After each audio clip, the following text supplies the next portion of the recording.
Bonjour à tous et bienvenue sur ma chaîne Natural Nefertiti. On se retrouve aujourd'hui avec une nouvelle vidéo spéciale coloration encore. Et oui, j'ai changé de couleur de cheveux.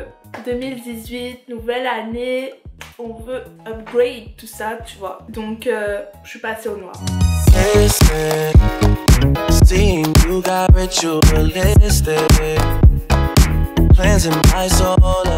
Donc à la fin de la vidéo, vous verrez le pourquoi du comment, de pourquoi en fait j'ai changé de couleur de cheveux. Donc nous allons faire un petit remake de ce qui s'est passé au cours de ces derniers mois.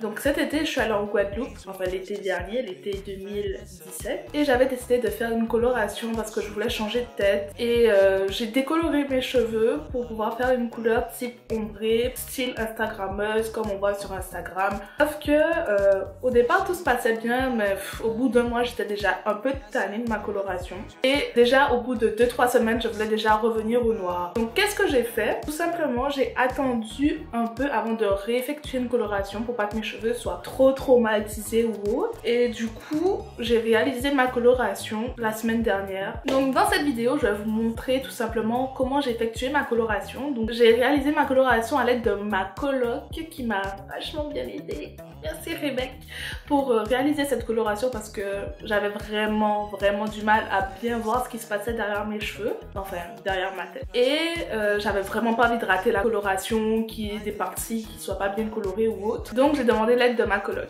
Donc je vous montre la vidéo et après on se retrouve avec une mini FAQ sur mon ressenti vis-à-vis de la coloration et le pourquoi du comment j'ai changé. C'est parti. La boîte se présente de la manière suivante. Donc je commence par enlever le kit de la boîte. Donc c'est super joli, hein. Comme toujours chez Amoshter, ils sont toujours dans les détails. Puis je commence par déballer tout le kit. Donc vous avez le shampoing, l'après-shampoing. Vous avez l'activateur de la couleur et la couleur. Vous avez ensuite un applicateur pour pouvoir appliquer la couleur. Vous avez une petite huile aussi et des gants bien sûr. Donc je commence par mélanger la couleur avec l'activateur de couleur. Je suppose que c'est un activateur de couleur, je ne sais pas exactement ce que c'est chimiquement. Mais je commence par mélanger ces deux produits comme c'est indiqué sur la notice. Donc lisez bien avant tout. Donc bien sûr je mets toute la coloration dans l'activateur de couleur. Puis je secoue le tout. Vous verrez que ça va commencer à devenir noir au fil du temps.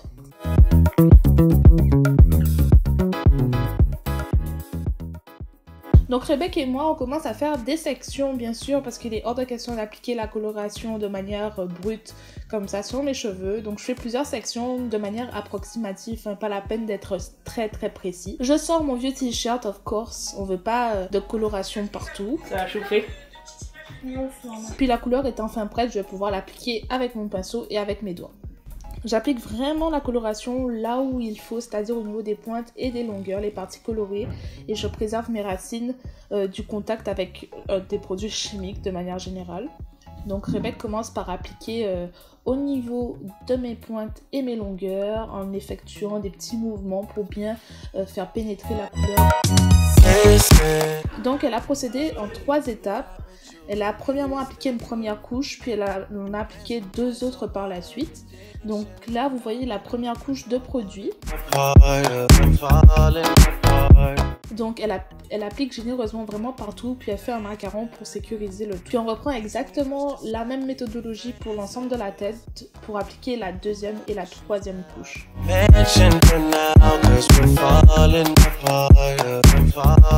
Donc une fois après avoir appliqué la première couche, il est important de bien observer au niveau des longueurs s'il n'y a pas des parties qui n'ont pas été imprégnées du produit pour avoir une couleur uniforme sur toute la tête. On ne veut pas avoir des parties qui n'ont pas de couleur, surtout pas.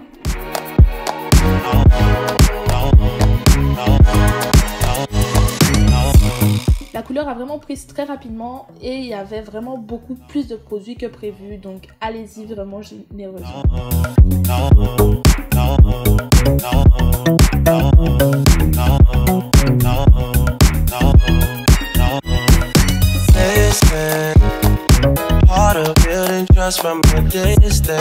Donc après la coloration, j'ai pas pu montrer sur la vidéo parce qu'il se faisait un peu tard, il était déjà presque...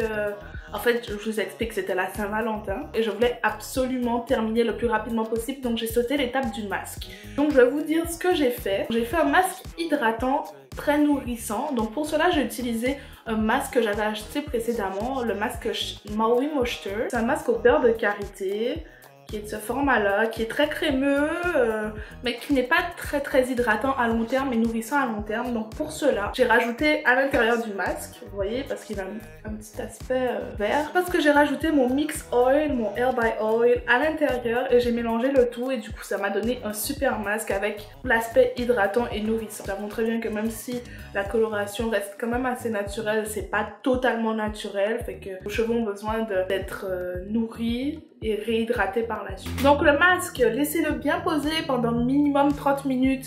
Moi je sais que j'avais regardé pendant 2 heures minimum, donc après mes cheveux étaient vraiment doux et soft. Et c'est le même masque que j'ai réutilisé cette semaine parce que je réeffectue un masque toutes les semaines maintenant. Donc quels sont les produits que j'ai utilisés? Je vous ai déjà dit, c'est les produits Shea Moisture. Donc dans le kit, il y avait un shampoing et après-shampoing que j'ai utilisé pour laver mes cheveux. Et les produits, ils sentaient divinement bons. C'est la première fois que je vois une coloration qui pue pas pour vrai. Je sais pas, vous savez, les produits Shea Moisture, ça sent toujours hyper bon, genre c'est pas possible. Anyway, mes cheveux, ils étaient vraiment bien lavés. Le produit est parti de manière très passive, sans qu'il y ait de... J'avais pas de coloration de peau ni autre. L'après-shampoing était démêlant, tout était correct. Ça sentait bon. Aucun problème sur la coloration en elle. Donc je reviens un peu sur la question de pourquoi j'ai changé de couleur. Tout simplement parce que mes cheveux, ils étaient moches. Moi, je les trouvais moches. En fait, j'étais un peu tannée d'avoir tout le temps la même coloration, c'est-à-dire un dégradé ombré blond. Donc quand tu as une coloration, tu vois, il faut que tu t'agences un peu en fonction de ta tenue en fait. Et puis là, c'était trop la galère. Mes cheveux paraissaient secs d'apparence. Parce que vous voyez, c'est un peu le jeune criant quand vos cheveux sont hyper abîmés. Donc en fait, j'avais ça aux pointes et ça avait trop l'impression d'un cheveu qui est négligé en fait. Et la coloration, je trouvais qu'elle faisait sale. Donc bref, rien de transcendant, mes cheveux étaient légèrement un peu plus secs, mais c'était vraiment l'aspect esthétique que j'en pouvais vraiment plus. Il fallait que je retrouve ma couleur naturelle, c'est-à-dire le noir, que ça aille avec toutes mes tenues et que mes cheveux paraissent plus en santé en fait. En fait, en conclusion, ce que je ressors de cette expérience, c'était à refaire. Je crois que je le referai pas. Parce que j'ai pas mal taillé mes cheveux, j'ai pas mal perdu en longueur à cause de cette coloration parce que j'ai souvent taillé parce que mes pointes étaient un peu fourchues, c'est normal, malgré les soins. Mais bon, c'était quand même une bonne expérience dans l'ensemble. J'ai appris pas mal de choses sur le sujet de coloration et consorts. J'ai voulu tester, je suis têtue, j'ai fait, soit. Mais en conclusion, ce que je retiens vraiment, c'est que avec le naturel, on se trompe jamais. C'est-à-dire que faut vraiment accepter la couleur de nos cheveux telle qu'elle est en fait, parce que si on a été créé comme ça, c'est que ça nous va à 100%. Après, je blâme pas les gens qui font la coloration, mais surtout si vous souhaitez faire une coloration, voire une décoloration dans les prochains mois, semaines, jours, réfléchissez vraiment bien. Et puis dans tous les cas, ça reste quand même une expérience, donc ce sera au cas par cas. Donc j'espère que cette petite vidéo vous a plu. N'hésite pas à me mettre en commentaire ce que tu en penses, à liker, commenter. Et surtout t'abonner à ma chaîne si tu es nouveau, nouvelle sur ma chaîne. Et je te dis à très bientôt pour une prochaine vidéo. Ciao!